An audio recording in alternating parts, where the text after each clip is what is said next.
The key is an attribute which will help you to identify the unique record. Okay.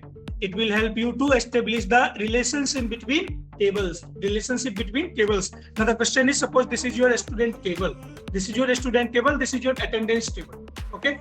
And now just tell me how many keys you have to establish the relation between both tables. I think only one. That is what? Roll number. Otherwise, you have to make you have to take more than one key, and combine that. Then it will return you like a key. Okay. Suppose if I take here name plus course plus address, all records should be match. All data should be match. Then you will make one key.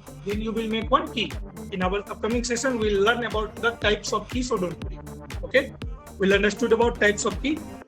There you will get more 100% clarity. Okay, now.